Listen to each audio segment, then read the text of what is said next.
Hola, es un gusto para mí saludarte y darte la bienvenida a una nueva presentación de nuestro programa de certificación en teología bíblica básica.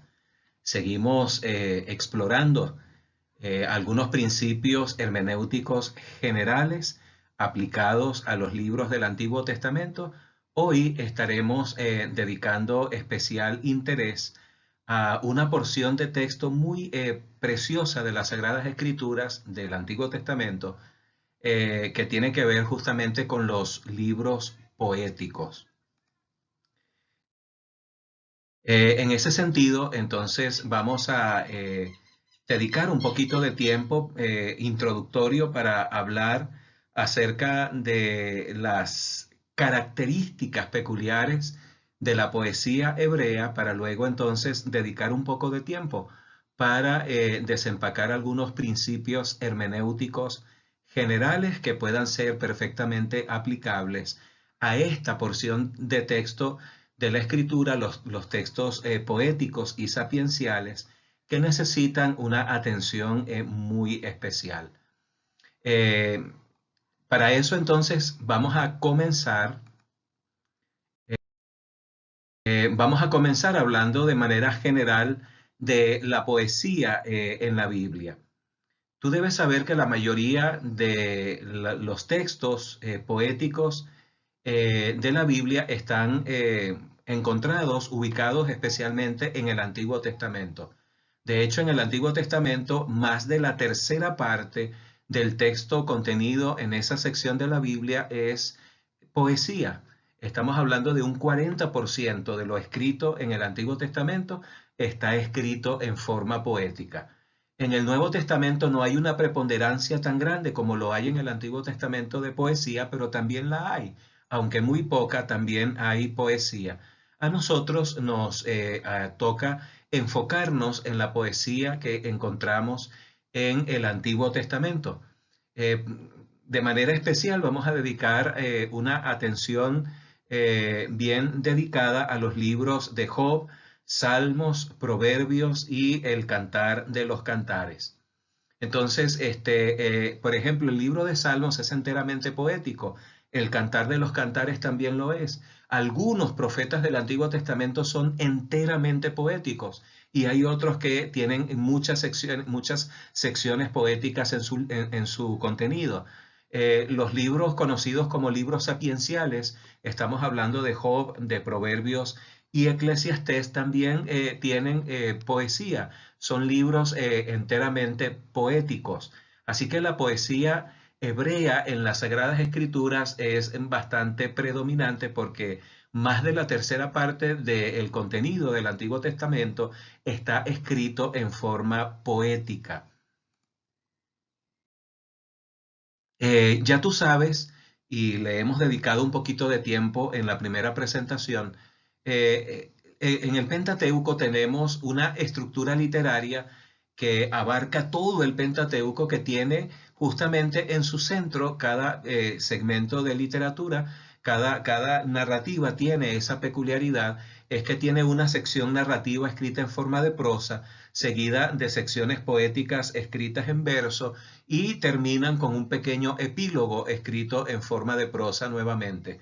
Es decir, aparece prosa, verso y prosa, o podemos decir una narrativa en prosa, luego un pequeño poema escrito en verso y luego un pedacito de texto narrativo escrito en prosa nuevamente.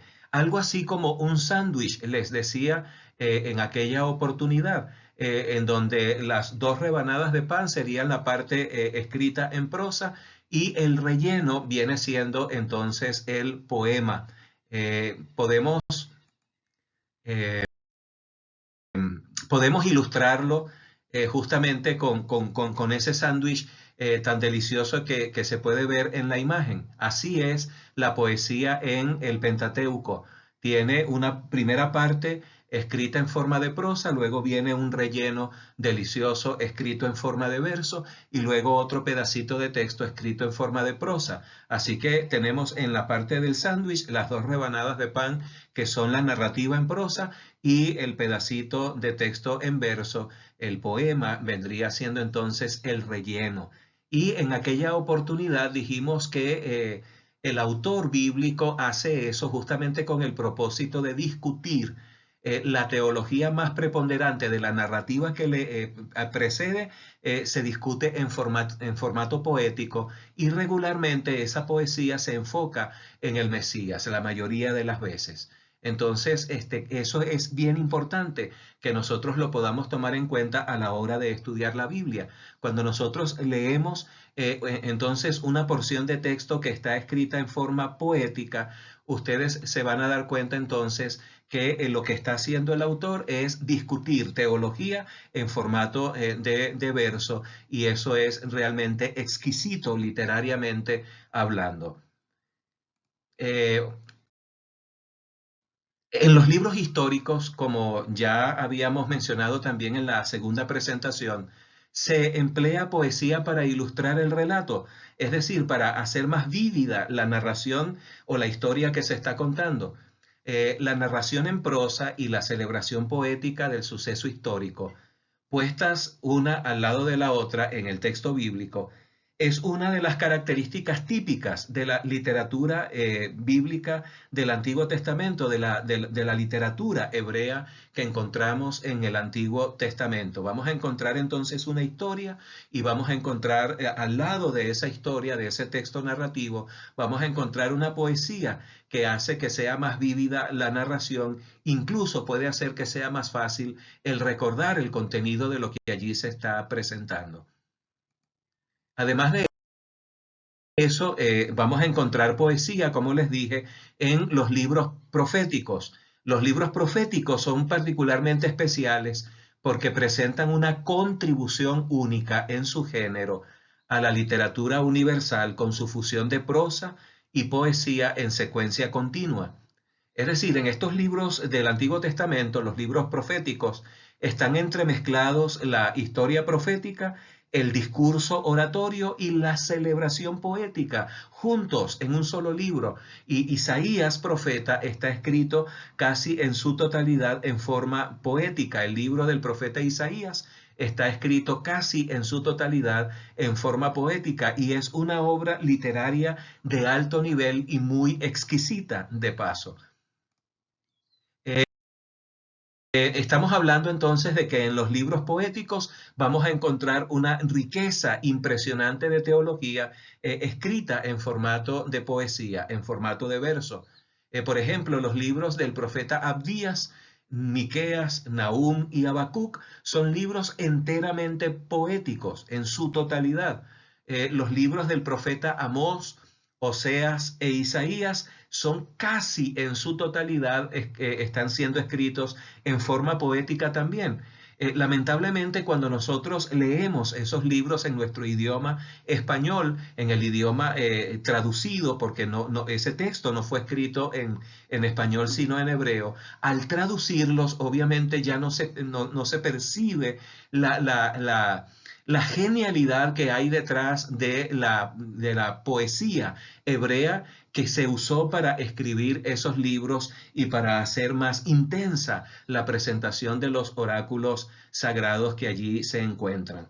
Así que una cosa interesante de saber es que la palabra poietes en griego, que es la que se usa para hablar del poeta, es una palabra que literalmente significa creador. Así que hay una cosa muy importante que nosotros debemos recalcar, es el hecho de que si en la Biblia hay poesía tan exquisita y hermosa literariamente hablando, que eso es sencillamente porque el autor último que está detrás de esa producción literaria tan hermosa es nuestro creador, Dios mismo, quien ha decidido decirnos las cosas que nos tiene que decir de la manera más hermosa posible. Dios pudo habernos dicho lo que nos quería decir de cualquier manera, pero Él escogió las formas más sublimes y más hermosas, más enriquecidas, literariamente hablando, para poder llegar hasta nosotros con su mensaje de salvación.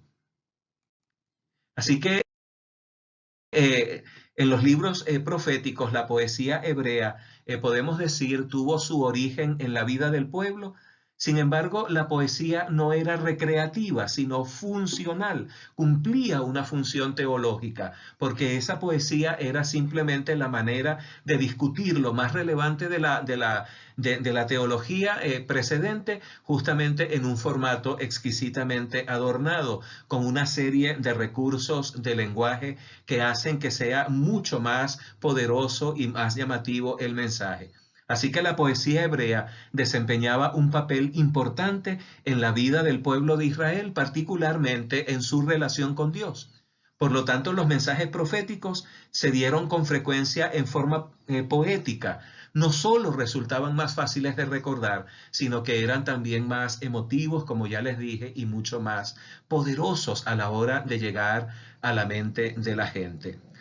Habiendo dicho esto, entonces vamos a seguir avanzando para poder entender algunos elementos estructurales de la poesía hebrea, algunas características que la distinguen, para luego entonces sí desempacar los principios hermenéuticos generales que vamos a necesitar conocer a la hora de aproximarnos a este bloque de literatura que son los libros poéticos.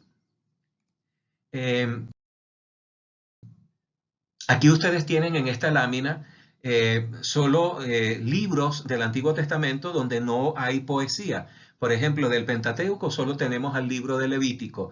Y es que por su naturaleza, el libro de Levítico es un libro que tiene características literarias diferentes y no hay poesía allí.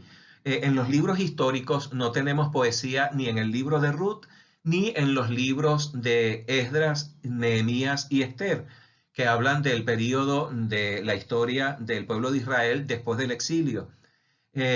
Otros libros que no tienen nada de poesía en el Antiguo Testamento, dentro de los libros proféticos, son los libros del profeta Ageo y Malaquías. Esa es la razón por la que es importante entonces conocer la naturaleza de la poesía hebrea para poder interpretar correctamente entonces el Antiguo Testamento. Si tú no conoces estas realidades que te estamos mencionando, te vas a perder de detalles demasiado importantes que vas a encontrar justamente en tu Biblia cuando estudies el Antiguo Testamento. Hablando de la poesía hebrea, debemos saber que la poesía hebrea, cuando uno la compara con la poesía occidental, uno va a concluir que la poesía hebrea tiene rima, tiene,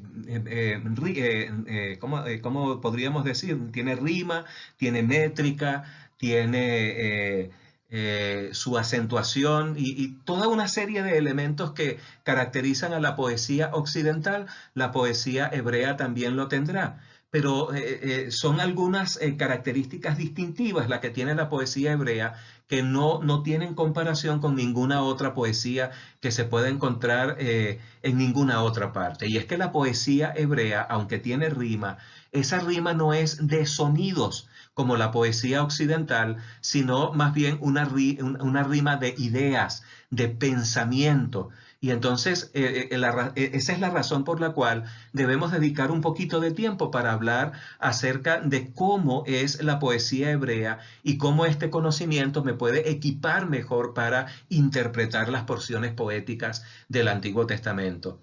Uno de los primeros estudiosos de la poesía hebrea fue precisamente el obispo Robert Lowth, a quien ustedes ven allí en la imagen. Ese erudito estudió la poesía hebrea. Él vivió en torno al siglo XVIII y él se inició justamente en 1753 como autor con la publicación del libro sobre la poesía o sobre la poética sagrada de los hebreos. Y él allí en ese libro mencionó algunas características peculiares de la poesía hebrea que facilitan el entendimiento o una aproximación inicial a nuestro entendimiento de ese bloque de literatura que es tan hermoso, pero tristemente tan aporreado y mal comprendido precisamente por aquellos que no comprenden bien su naturaleza. Robert Lowth creía que la poesía hebrea, de acuerdo a sus observaciones, tenía métrica auténtica, tenía rima también auténtica, pero era difícil de reconocer porque el conocimiento de cómo se hablaba el hebreo clásico prácticamente se había extinguido. Ustedes saben que el hebreo es un ejemplo muy particular de una lengua muerta que volvió a vivir. Entonces, la realidad es que el entendimiento o el conocimiento de cómo se hablaba el hebreo antiguo prácticamente se perdió durante mucho tiempo. Gracias al trabajo de los masoretas, un grupo de eruditos judíos que dedicaron tiempo para volver a recuperar el conocimiento del hebreo bíblico que se había perdido, dedicaron tiempo para reproducir y trabajar en el texto, de manera que antes el hebreo se escribía consonantalmente solamente, es decir, no tenía vocales, no había separación de palabras entre el texto, pero los masoretas dedicaron tiempo para trabajar el texto, recuperando o recordando cómo era que se hablaba, cómo era que se pronunciaban las palabras. Entonces los masoretas inventaron puntos vocálicos, inventaron también la idea de separar las palabras para hacerlas más entendibles y se avanzó en esa dirección. Entonces, entre los eruditos que se dedicaron a explorar las Sagradas Escrituras había mucho desconocimiento acerca de las características peculiares de la poesía hebrea, y aunque se podía estudiar y tratar de extraer la teología contenida en esos textos poéticos, realmente uno se perdía de mucho por no conocer las características más relevantes y peculiares de la poesía hebrea. Entonces, ¿qué fue lo que hizo Robert Lowth en su trabajo de análisis de la poesía hebrea? Bueno, déjame contarte. Resulta ser que Robert Lowth descubrió que hay un bloquecito estructural que utiliza el autor bíblico para construir o edificar la poesía hebrea, y ese bloquecito estructural Robert Lowth le denominó paralelismo de miembros. Paralelismo de miembros para él, vamos a tratar de mirar la definición que él mismo da en su libro. Para él, paralelismo de miembros no era otra cosa que lo siguiente. Él decía, a la correspondencia de un versículo o de una línea con otra, lo llamo yo paralelismo. Cuando se presenta una proposición y una segunda se le añade a esa primera proposición o aparece debajo de ella de manera equivalente, o también puede ser contrapuesta con ella en sentido, o similar a ella en la forma de la construcción gramatical, entonces a esas líneas yo las llamo líneas paralelas, y a las palabras u oraciones que responden unas a otras en sendas líneas yo las llamo términos paralelos. Así que Robert Lowth fue el primero que, al estudiar la poesía hebrea, descubrió que el autor bíblico utiliza como bloquecito estructural para edificar la poesía hebrea, y es justamente el paralelismo.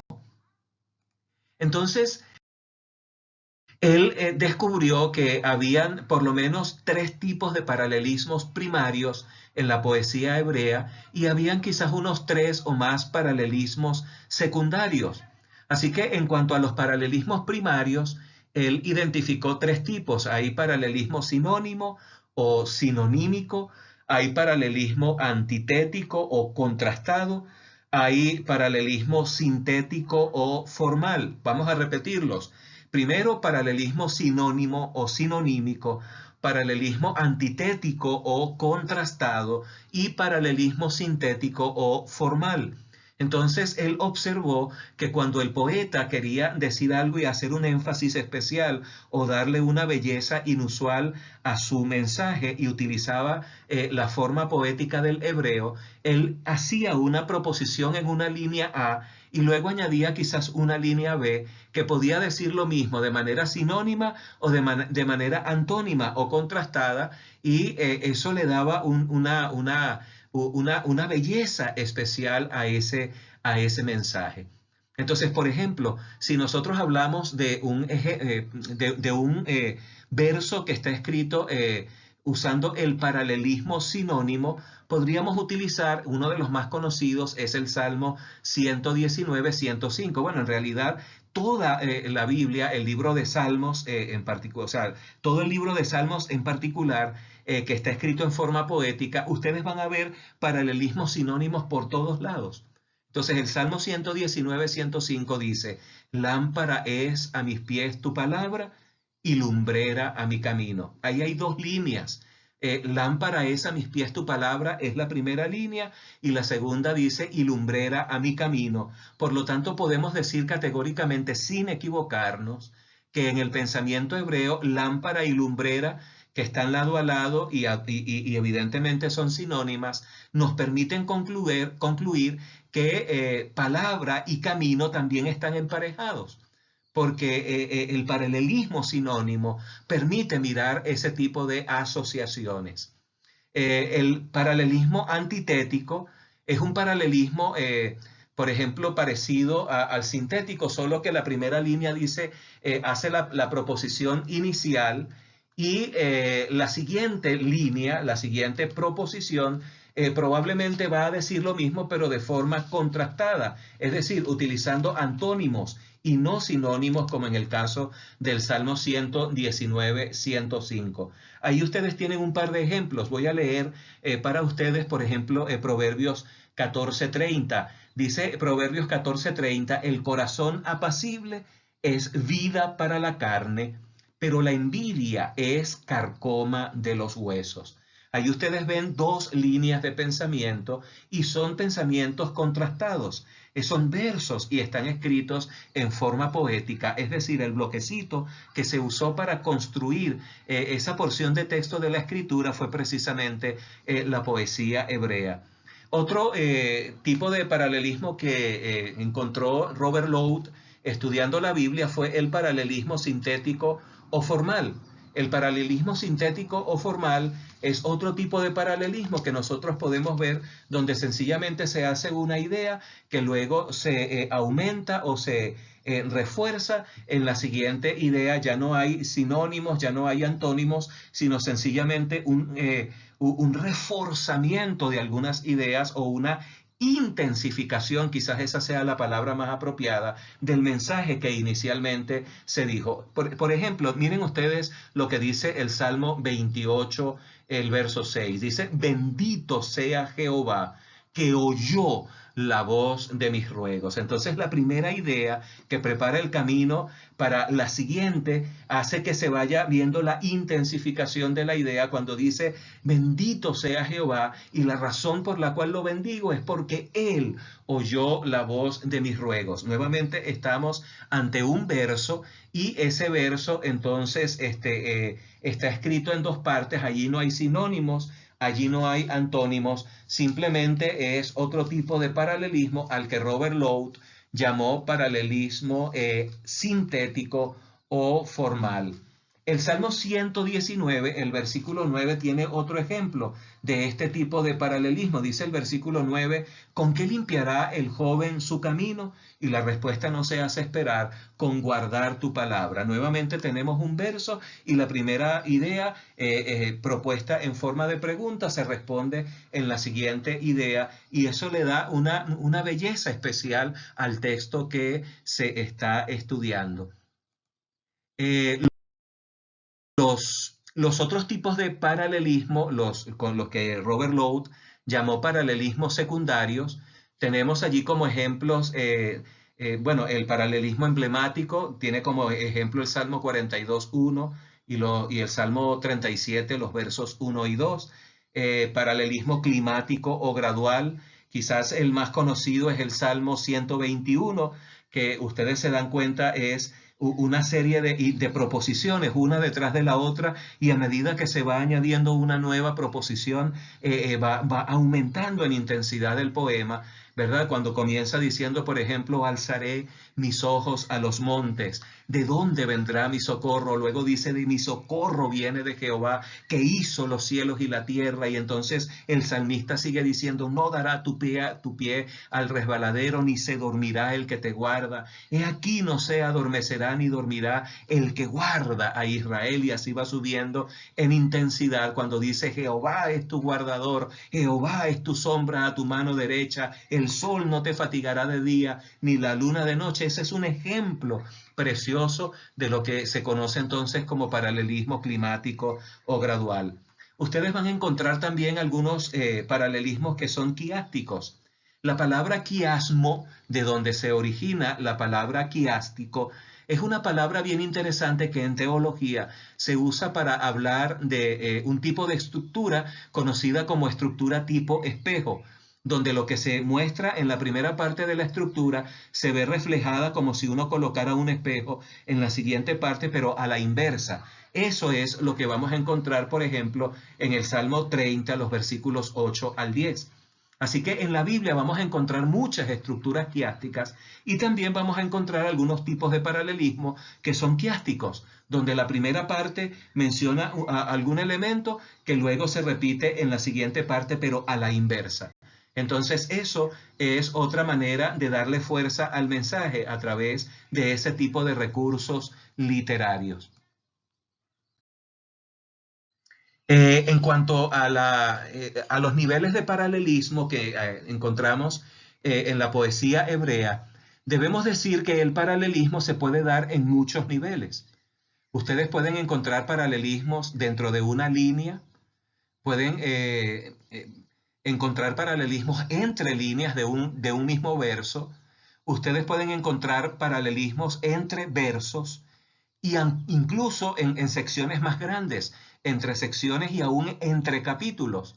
Como entre capítulos es más difícil de ver estos paralelismos que entre líneas. Yo voy a colocarles ahora en la siguiente lámina como ejemplo una porción del libro de Salmos para que ustedes vean la manera como se arregló el texto, de manera que se utilice este tipo de bloques paralelos para obligar al lector a comparar. Solamente un lector cuidadoso puede notar estos detalles literarios que hay en el texto. Por ejemplo, miren ustedes el Salmo 42 y el Salmo 43. Son dos salmos que, aunque están separados, en realidad forman parte de un mismo bloque literario.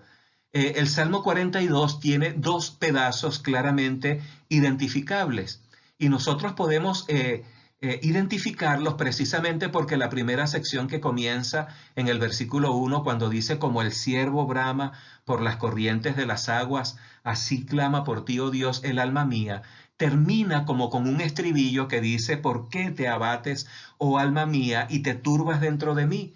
Espera en Dios porque aún he de alabarle, salvación mía y Dios mío. Entonces, date cuenta que este pedacito de texto, esta idea que está expresada en forma de pregunta, ¿por qué te abates, oh alma mía, y te turbas dentro de mí? Es el marcador lingüístico que nos dice a nosotros los lectores, a nosotros los estudiantes de la Biblia, que ahí se está haciendo una pausa para iniciar una nueva sección que comienza justamente con el versículo, Dios mío, mi alma está abatida en mí, me acordaré por tanto de ti desde la tierra del Jordán. ¿Qué es lo que está haciendo el salmista? Bueno, está claramente presentando las dos partes porque utiliza la pregunta ¿por qué te abates, oh alma mía? Para hacer entonces de esa frase un marcador lingüístico, un marcador literario que nos dice dónde termina una sección y comienza la otra. Por eso es que al ver al final de esa sección vuelve otra vez sobre la misma idea. ¿Por qué te abates, oh alma mía, y te turbas dentro de mí? Espera en Dios porque aún he de alabarle, salvación mía y Dios mío. Pero si te das cuenta, el Salmo 43, que comienza diciendo, júzgame, oh Dios, y defiende mi causa, líbrame de gente impía y del hombre engañoso e inicuo, esa sección va a terminar con la misma idea. ¿Por qué te abates, oh alma mía, y te turbas dentro de mí? Espera en Dios, porque aún he de alabarle, salvación mía y Dios mío. Entonces, ¿te das cuenta por qué hablamos de un paralelismo en esa sección que abarcan los Salmos 42 y 43? Bueno, porque el autor se aseguró de, a través de esa frase o de esa pregunta, ¿por qué te abates, oh alma mía?, usarla como un marcador lingüístico para decirnos dónde termina una sección y dónde comienza la otra. y nos obliga incluso a comparar ambas secciones, porque esas secciones son paralelas precisamente por la manera como cada sección termina. ¿Lo ves? Entonces, si tú compararas este primer bloque, donde está el Salmo 42, la primera sección, tú te vas a dar cuenta que el vocabulario ahí tiene palabras que son similares. Por ejemplo, dice, así clama por ti, oh Dios, el alma mía, y aquí aparece mi alma, ¿lo ves? Aquí dice del Dios vivo, aquí aparece del Dios de mi vida. Aquí hay una pregunta, ¿dónde está tu Dios? Y aquí también hay una pregunta, ¿por qué te has olvidado de mí? ¿Por qué andaré yo enlutado por la opresión del enemigo? Aquí está la expresión día y noche, y aquí tú la vas a encontrar también eventualmente esa misma expresión. Aquí aparece de día y aquí aparece de noche en el texto. Tiene un vocabulario similar. Y entonces incluso dice, me acuerdo de estas cosas y derramo mi alma dentro de mí. Y aquí también dice, me acordaré por tanto de ti desde la tierra del Jordán. Entonces, ¿lo ves? Esos textos así arreglados simplemente indican que hay paralelismo. Nuevamente aquí aparece la pregunta ¿por qué? Aquí aparece el Dios de mi fortaleza, aquí aparece el enemigo que se había mencionado en la parte central, el Dios de alegría y de mi gozo, nuevamente se parece un poquito al Dios vivo o al Dios de mi vida. Es decir, son detalles lingüísticos que están colocados en el texto para que cuando uno lo está estudiando, uno preste atención a esos detalles, a esas palabras que se repiten, a esas preguntas que se formulan, porque todas esas cosas son las que van a facilitar la tarea de extraer de allí los principios teológicos que están contenidos en esas porciones de texto. Entonces, si tú y yo queremos entender la poesía hebrea, tenemos que entenderla entonces desde sus características más resaltantes. Y es por eso que vamos a dedicar un poquito de tiempo para hablar de la poesía hebrea y de las características que más sobresalen en ella para tratar de caracterizarla un poquito mejor. Antes de mirar esas características de la poesía hebrea, permíteme terminar mencionando que en la Biblia ustedes van a encontrar algunos poemas que están compuestos siguiendo un patrón conocido como patrón acróstico. Quizás el Salmo 119 es de los salmos el más emblemático, el más famoso, que está escrito y está compuesto en forma acróstica. ¿Qué significa eso? Que ese salmo, por ejemplo, tiene 22 secciones, cada sección tiene 8 versículos y cada sección comienza con una letra del alefato hebreo. Ahí, por ejemplo, en la imagen ustedes están viendo los primeros 5 versículos de esos 8 que aparecen en la primera sección y ustedes se van a dar cuenta de que todos comienzan con una palabra que comienza con la Aleph, que es la primera letra del alefato hebreo. Esta es la Aleph, esta es la Aleph, esta es la Aleph, Aleph, Aleph. Todos los primeros 8 versículos entonces comienzan con la letra Aleph. Si tú abres tu Biblia en el Salmo 119, tú vas a darte cuenta que esa primera sección, esos primeros 8 versículos, tienen un encabezado y dice Aleph.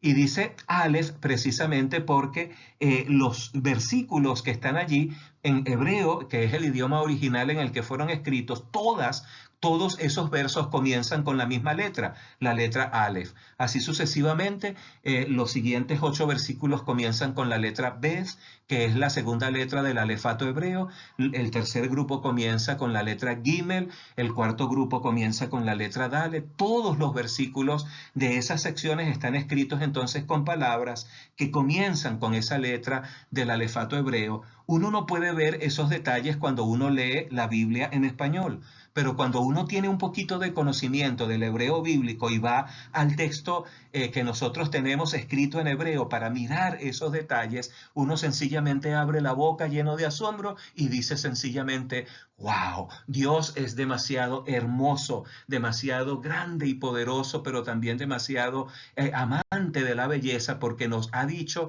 todo lo que nos tiene que decir, inspirando a los santos hombres de Dios que escribieron el texto sagrado para que lo hicieran de una manera literariamente hablando sin parangón en la literatura universal. Entonces, Habiendo dicho eso, tenemos que mencionar cuáles son las características más preponderantes de la poesía hebrea. En primer lugar, la poesía hebrea tiene una clara conciencia de la realidad de Dios, es decir, ella está saturada de Dios y de su presencia por todos lados. Eso es un asunto que no podemos nosotros obviar o eludir, no podemos poner a un lado. Definitivamente es una realidad hermosísima que permea toda la poesía hebrea, y es que ella está saturada de la presencia de Dios porque el poeta tiene plena conciencia de la existencia de Dios. No intenta demostrarla como lo hace cualquier otro autor en cualquier otra parte de la Biblia, sino que simplemente la da por sentado.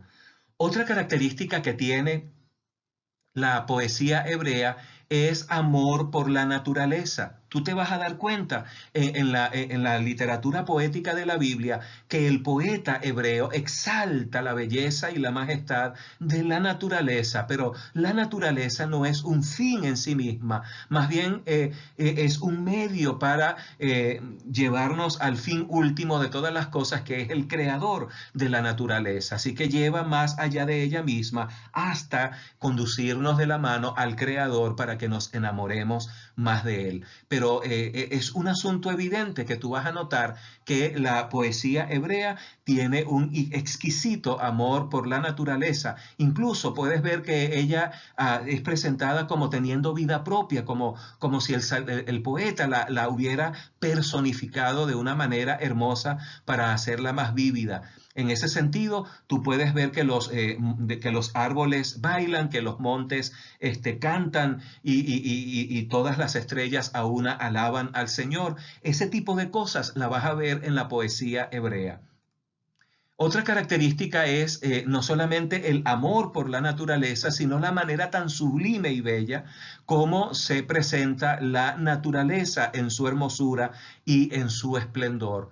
Otra característica que tiene la poesía hebrea es ese carácter sublime. La sublimidad de la poesía hebrea, mis queridos, no tiene comparación con ninguna otra obra de poesía producida por algún autor prominente de la literatura universal. Es única en su estilo y tiene una exquisitez, una belleza y una riqueza sin parangón, sin comparación. Entonces, ¿qué otra cosa podríamos decir de la poesía hebrea? Bueno, podríamos decir que la poesía hebrea también goza de algunas cualidades que son cualidades universales de la poesía en general. Particularmente la poesía hebrea es concreta y no abstracta, de hecho evita lo abstracto. Por ejemplo, yo puedo decirte a ti, oye, Juan entró al salón muy contento, muy feliz. El concepto de felicidad es un concepto abstracto, pero en la Biblia no vamos a encontrar en la poesía tanta abstracción, sino más bien concreción.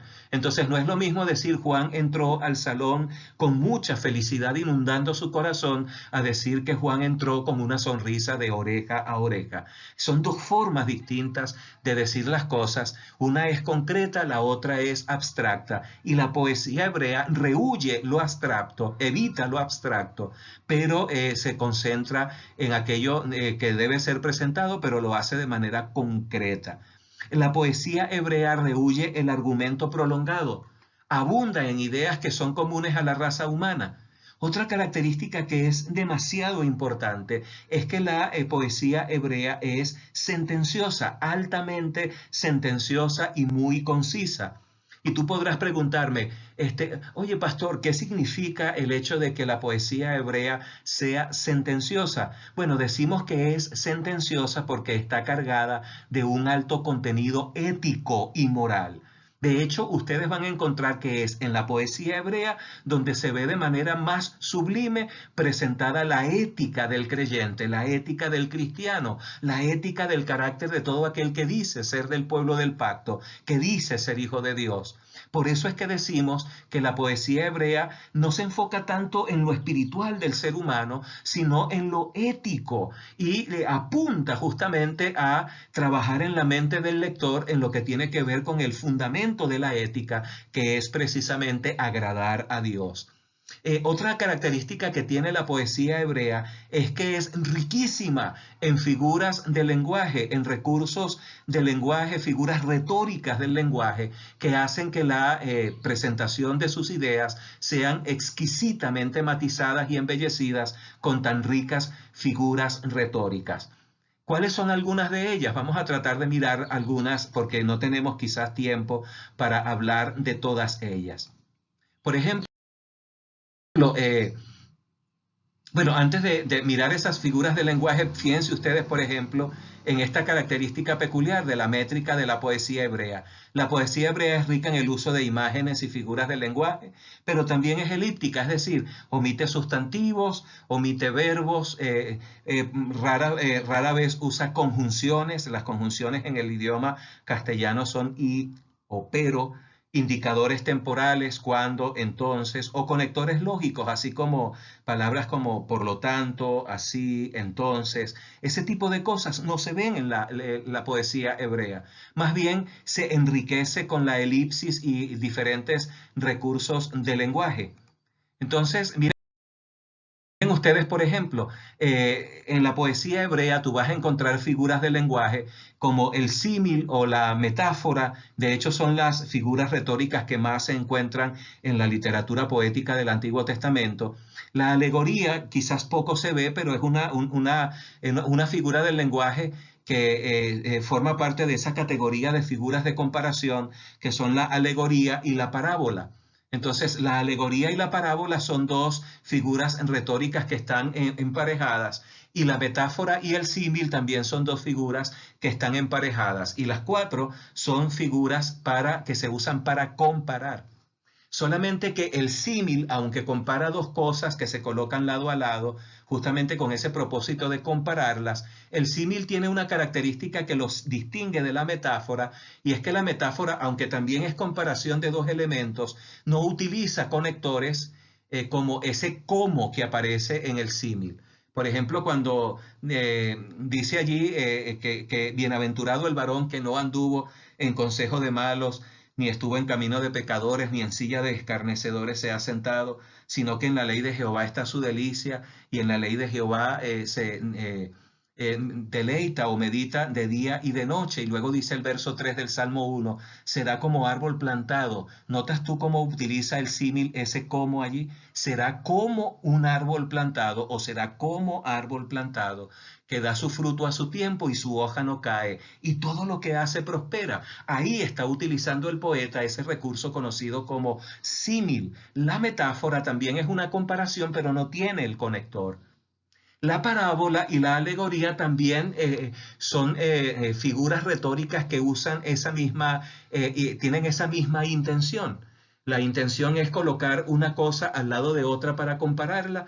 Quizás las parábolas del Señor Jesús que aparecen en el Nuevo Testamento son un ejemplo clásico de esta manera de hablar y de enseñar, en el que el Señor utilizaba cosas que la gente conocía del aquí y el ahora, para colocarlas al lado de cosas que no conocían del reino de Dios, y entonces a partir de lo conocido podía hablarle a la gente de cosas que ellos no conocían. De hecho, la palabra parábola viene del griego parabolé, que significa literalmente colocar una cosa al lado de la otra para compararla. Por eso es que el Señor Jesús de manera recurrente decía, el reino de los cielos es semejante a, y compara entonces al reino de los cielos que ellos no conocen con algo de esta tierra que ellos sí conocen. Que entonces a través de lo conocido se puede ilustrar lo desconocido. Y eso es la función de la parábola y de la alegoría. Solo que la alegoría tiene algunas otras características peculiares, y es que usan de la metáfora, pero de una manera extendida, para utilizar uno o más elementos justamente de manera simbólica o alegórica. Y creo que el mejor ejemplo que ustedes van a encontrar en la Biblia de una alegoría se encuentra en el libro de Gálatas, el capítulo 4, donde el apóstol Pablo utiliza la alegoría de Sara y Agar para hablar de dos tipos de pactos o de dos tipos de métodos o sistemas de salvación, y es muy interesante, es muy ilustrativo de la manera como los autores bíblicos utilizan diferentes figuras retóricas, figuras de lenguaje para embellecer o darle mucho más calidez y vida al texto que estamos estudiando. Otras figuras de lenguaje son conocidas como figuras de plenitud de la expresión, como por ejemplo la paronomasia o la hipérbole.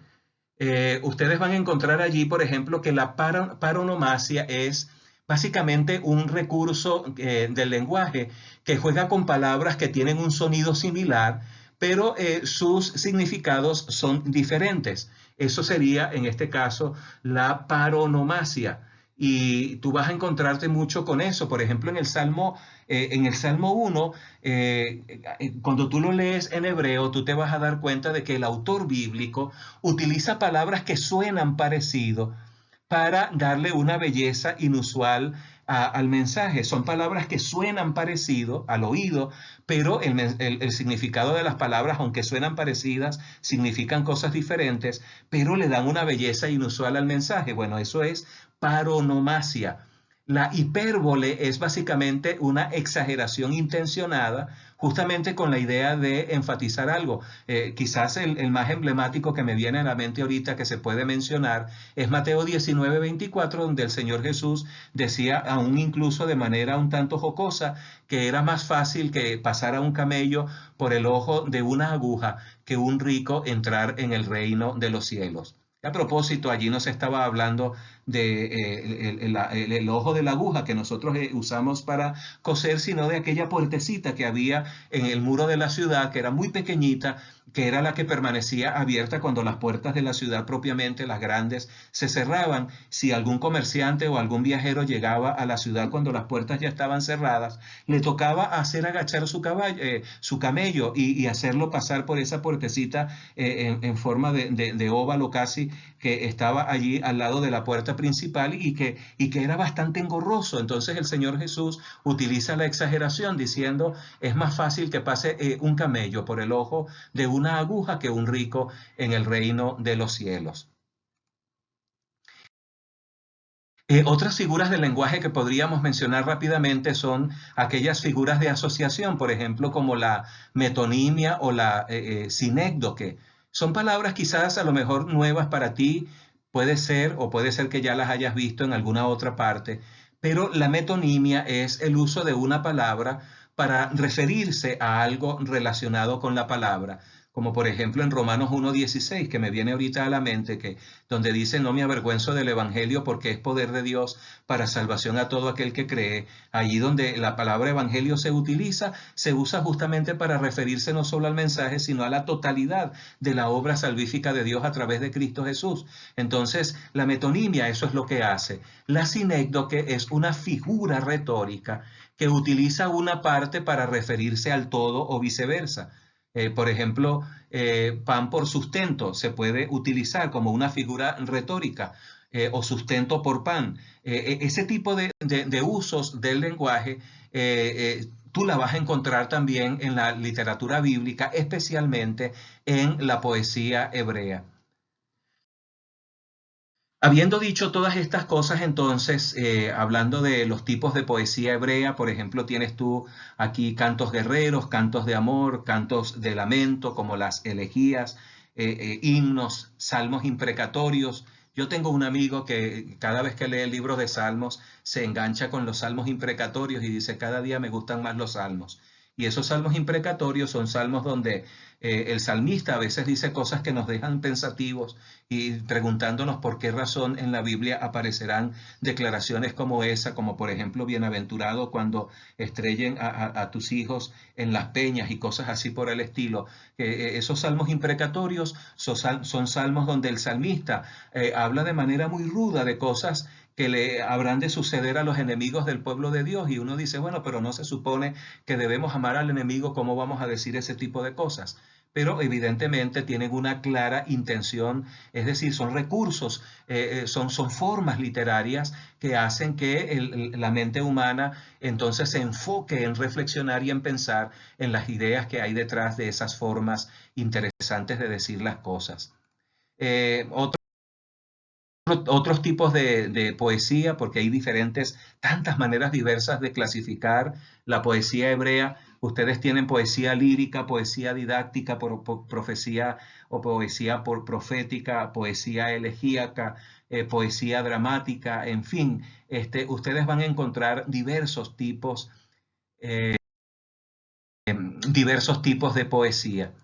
En cuanto a la parte que ahora más nos interesa ahora, es justamente apropiado que podamos terminar esta presentación dedicando entonces un pequeño espacio de tiempo también para hablar de cuáles serían aquellos principios hermenéuticos generales que podrían ayudarnos a nosotros los estudiosos e intérpretes de la Biblia a lidiar con el texto poético que tenemos en los libros sapienciales y en la poesía hebrea. En primer lugar, debemos fijarnos en el patrón del poema o del himno que estamos estudiando. Cuando hablamos del patrón, estamos hablando justamente de la manera como está estructurada. Si pudiéramos mirar en las diferentes secciones y cómo ellas se interrelacionan, eso sería importante. Si pudiéramos mirar y de plano identificar cuántos versos hay, cuántas estrofas tiene el canto, cuántos recursos retóricos utiliza el poeta y que se pueden identificar, cuántos paralelismos y de qué tipo observamos en el pasaje. Todo eso forma parte de la exploración inicial cuando vayamos a interpretar este tipo de textos. En segundo lugar, debemos aprender a agrupar las líneas paralelas, evitando dar más significado que el que tienen en realidad esas líneas. Y el contexto nos va a indicar si las líneas paralelas son sinónimas, si son antitéticas o contrastadas, si son sintéticas o formales, si son paralelismos escalonados o graduales, etcétera, etcétera. Todo ese tipo de cosas son importantes observarlas. Por eso es que dedicamos casi 50 minutos prácticamente para hablar de esas cosas que ya hemos mencionado.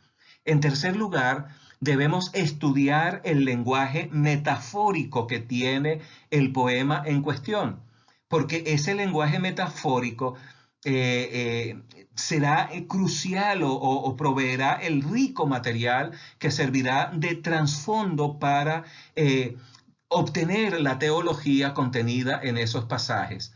Entonces, el trasfondo de las imágenes usadas en esos poemas añadirá riqueza y profundidad a nuestra comprensión de estos pasajes. Hace un rato estábamos conversando mientras comíamos con un grupo de amigos y hablábamos de un fenómeno particular, y es ese fenómeno que ocurre una vez cada cierto tiempo cuando una palmera echa flor, florea. Eso es un asunto que ocurre una vez en la vida nomás.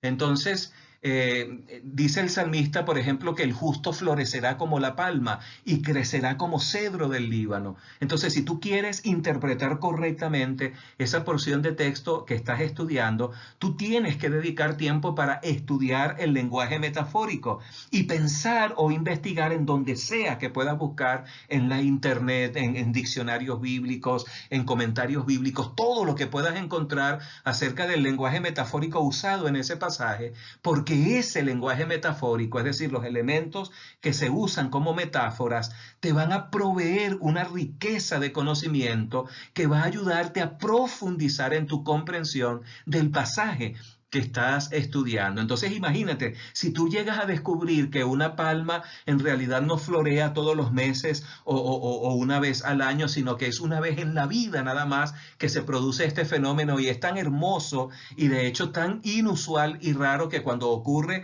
todo el mundo se detiene para fotografiar, incluso para grabar en video el fenómeno en cuestión. Entonces tú logras entender qué es lo que está queriendo decir el salmista cuando dice que el justo florecerá como la palma, lo que significa que arrancará la admiración de la gente y hará que la gente se detenga para alabar el nombre de Dios por esa maravilla que está observando en la vida de un justo, que por haber dedicado su vida al servicio de Dios, el Señor lo va a bendecir tanto y de tal manera que la gente va a alegrarse y va a bendecir a Dios por esa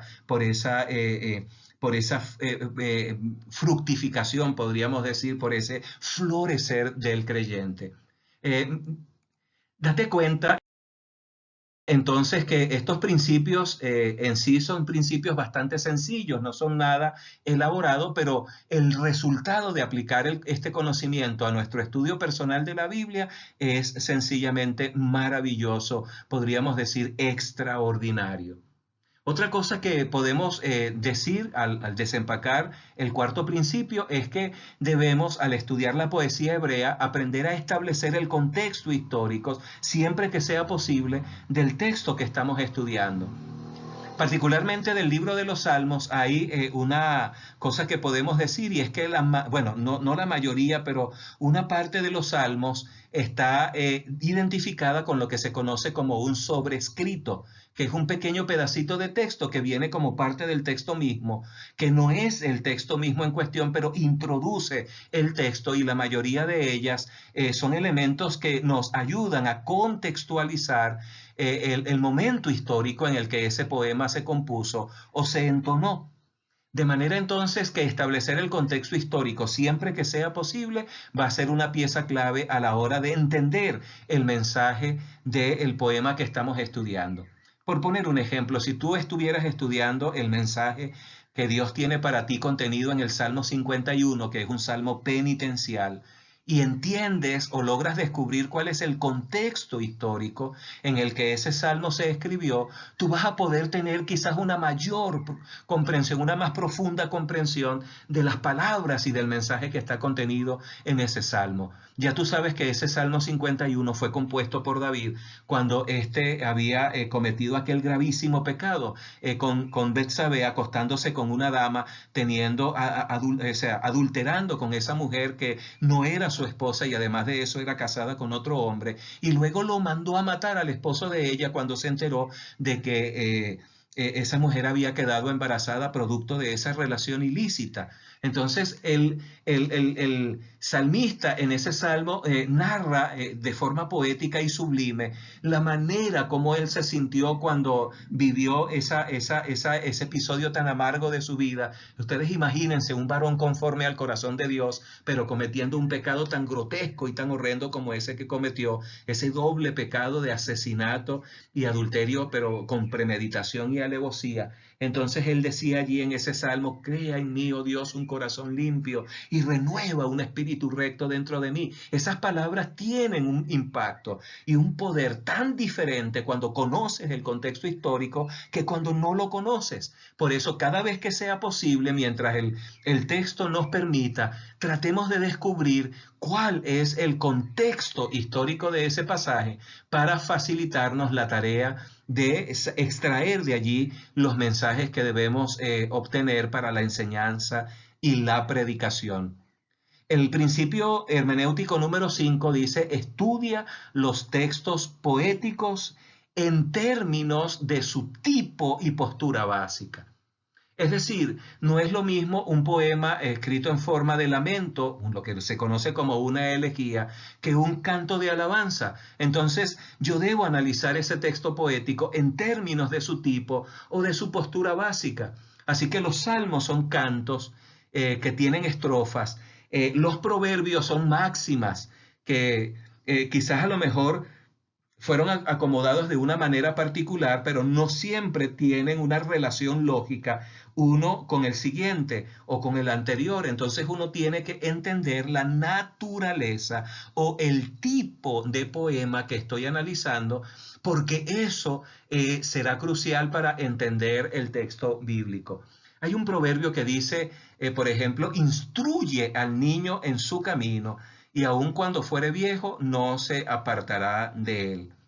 Este texto, aunque lo tenemos de esa manera traducido, de esa forma en nuestra Biblia en castellano, cuando uno lo mira desde su lengua original, uno va a descubrir matices mucho más poderosos por las palabras que allí se usan que esas palabras que a veces encontramos en el español. Entonces, como lamentablemente no todos tenemos el mismo nivel de hebreo o de griego que necesitaríamos tener de repente para un estudio mucho más profundo de la escritura, nosotros vamos a necesitar de herramientas auxiliares. Por ejemplo, tú necesitas tener varias versiones de la Biblia en la mesa de estudio. varias versiones. Yo te recomiendo que tengas la Reina Valera del 95 o la Reina Valera actualizada, la más reciente. Puedes tener allí la nueva versión internacional, puedes tener allí la versión Dios habla hoy, puedes tener allí la Biblia de Jerusalén, puedes tener algunas paráfrasis como la Biblia al día, qué sé yo, ah, la versión de Phillips. Hay una versión que se llama Lo más importante es el amor, que es muy poco conocida, pero es una paráfrasis hermosísima. Tú debes tener varias versiones de la Biblia en tu mesa de estudio, porque cada vez que tú estás estudiando un texto bíblico, cuanto más complejo es, más iluminador será que lo mires en diferentes versiones, porque eso te va a ayudar.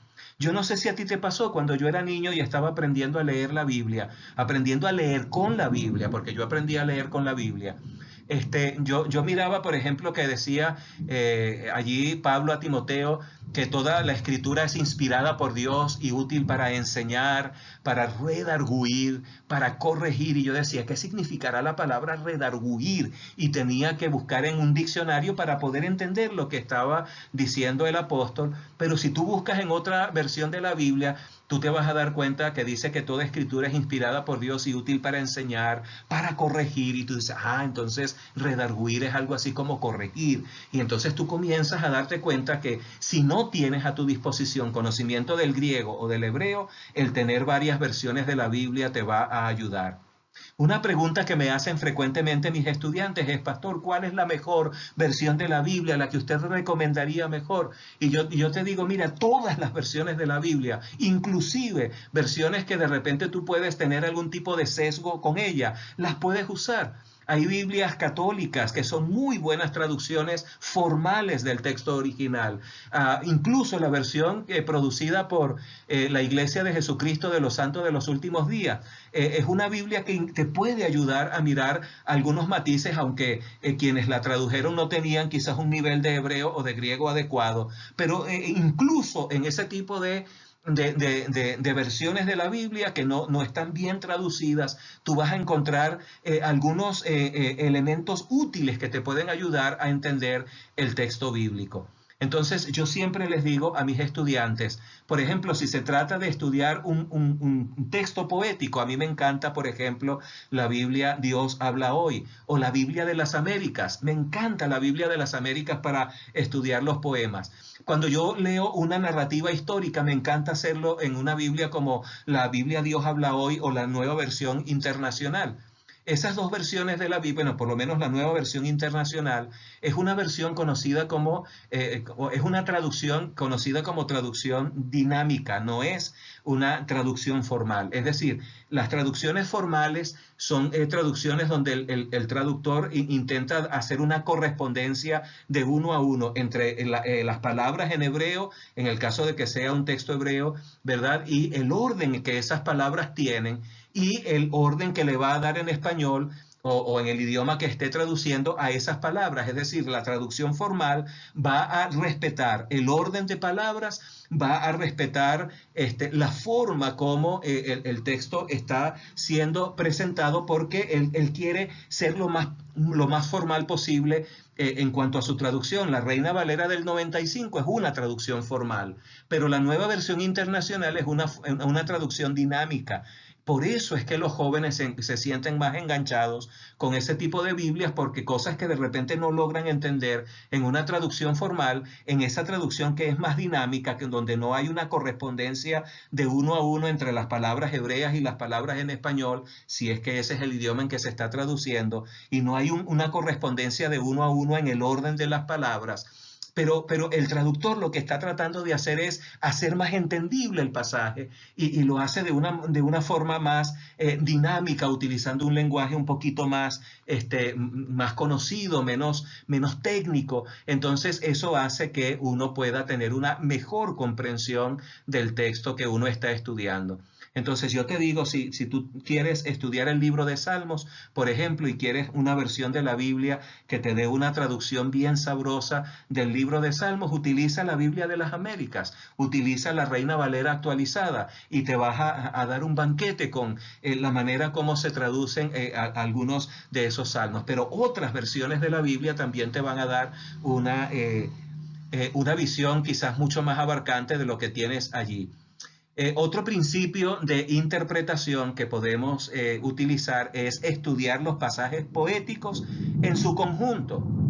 Antes de extraer cualquier conclusión, estudiar el pasaje poético en su conjunto, primero observando la estructura básica del poema y estudiando los detalles y luego fijándonos en el pasaje en su conjunto.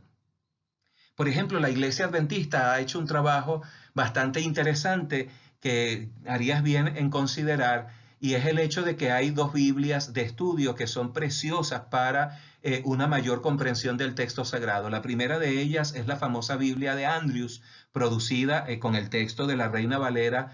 No recuerdo si es la Reina Valera del 95 que usa esa versión, pero que tiene comentarios y tiene en esos comentarios algunas observaciones estructurales de pasajes que están allí estudiados, que ayudan mucho justamente en este proceso y con este principio que ahora estamos desempacando. Aquello que nos pide, por ejemplo, observar las estructuras básicas y estudiar esas estructuras. Y la razón por la cual se está dedicando en estudios bíblicos mucha atención ahora más que antes de estas estructuras que tienen los libros de la Biblia y los capítulos de la Biblia, es porque han descubierto que las estructuras básicas de ese texto son en sí mismos, no son un fin en sí mismo, sino un medio para alcanzar un fin. Lo que estoy tratando de decirte es que las estructuras, Dios las usa como un vehículo para transmitir un mensaje.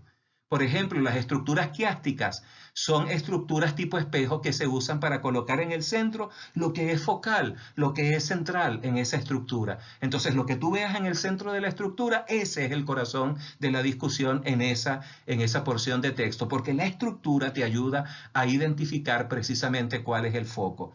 Quizás más adelante podemos dedicar un poco de tiempo para hablar un poco acerca de estructuras literarias y tú puedas descubrir esa belleza maravillosa que hay detrás de esas estructuras y de por qué te digo que las estructuras son un vehículo para transmitir o para descubrir o para facilitar el descubrimiento del mensaje central del texto que se está estudiando, simplemente con mirar la estructura. Por ejemplo,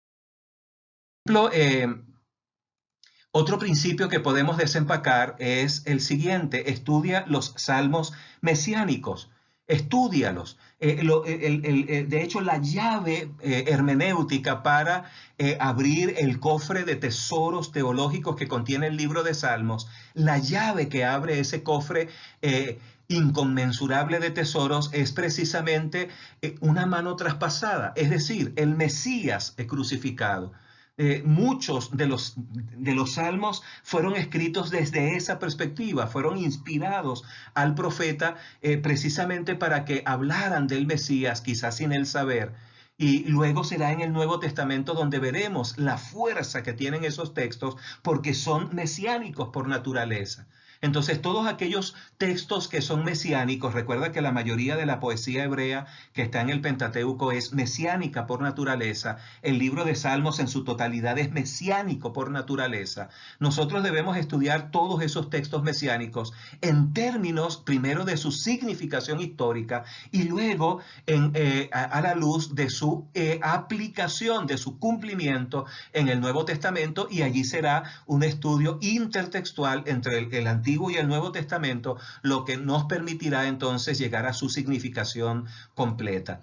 El último principio que vamos a desempacar por el día de hoy tiene que ver justamente con el hecho de que nunca olvidemos que en la interpretación de las porciones poéticas del Antiguo Testamento, la palabra final debería no ser tanto técnica, rigurosamente literaria en cuanto a su tecnicismo, sino más bien de tono devocional.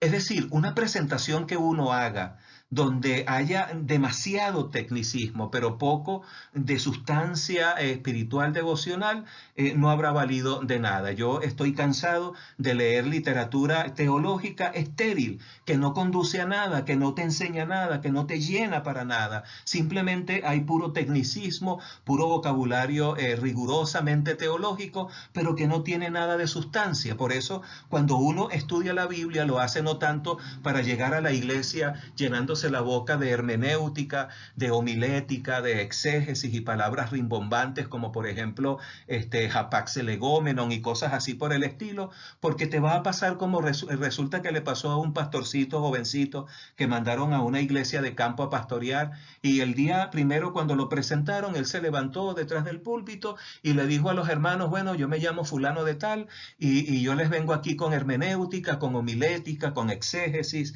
Y entonces se levantó un hermanito del campo que estaba sentado allí en esas bancas y le dijo al pastor, atajándolo, mire pastor, no se preocupe, yo estaba enfermo de reumatismo y el Señor me sanó. Yo estoy seguro que a usted también lo va a sanar de esas enfermedades rarísimas, de esa hermenéutica, de esa exégesis y cosas así por el estilo. Entonces uno no tiene por qué estar haciendo gala de ese tipo de vocabulario tan técnico, sino más bien procurar por todos los medios que al presentar lo que hemos descubierto, lo podamos hacer desde nuestra propia experiencia y de la manera como esos pasajes nos han beneficiado y nos han alimentado y nos han ministrado a nosotros mismos. Por lo tanto, cuando presentes el mensaje, presenta a tu audiencia lo maravilloso que es Dios, lo maravillosa que es su gracia divina manifestada en el plan de salvación. Yo no sé si en esta presentación finalmente quedará, yo me imagino que sí, porque están sonando muy duros los truenos y los relámpagos que están sonando allá afuera, porque está lloviendo suave, pero está por llover de manera intensa en breve momento. De cualquier manera, como quiera que sea, yo anhelo en mi corazón profundamente que todas estas presentaciones que estamos preparando con tanto cariño para ustedes puedan ser bien aprovechados y puedan ser simplemente el punto de partida, el punto de inicio de una rica experiencia con el Señor y de entrenamiento del estudio de la palabra de Dios que te pueda ayudar a extraer de manera mucho más enriquecedora el mensaje que de Dios está contenido para ti en el resto, en el libro sagrado, en las Sagradas Escrituras. Quiero terminar esta presentación de hoy hablándote de una cita que encontré en los libros de Elena de White. Por ejemplo, dice, como poder educativo, la Biblia es de más valor que los escritos de todos los filósofos de todos los siglos. Hay poesía que ha arrancado la admiración del mundo, en resplandeciente belleza, en sublime y solemne majestad, en vibrante emoción, no tienen igual entre las más brillantes producciones del genio humano. Yo no sé si tú lo notas, pero estas palabras son palabras sublimes que hablan justamente de la belleza que hay en la escritura y especialmente en la poesía hebrea. Incluso Elena de White dijo en el libro La Educación, en la página 154, en las escrituras se encuentran las expresiones poéticas más antiguas y sublimes, palabras cuya majestad no igualan ni aproximadamente las producciones más elevadas del genio humano. Con esto te mando un abrazo y es mi deseo que al seguir en tu formación y en el desarrollo de tu comprensión de la Escritura, estas presentaciones te hayan ayudado a enamorarte más de Dios y de su palabra y puedas seguir invirtiendo tiempo en estudiar el libro más maravilloso de todos los libros, que es la palabra de Dios. Que el Señor te bendiga.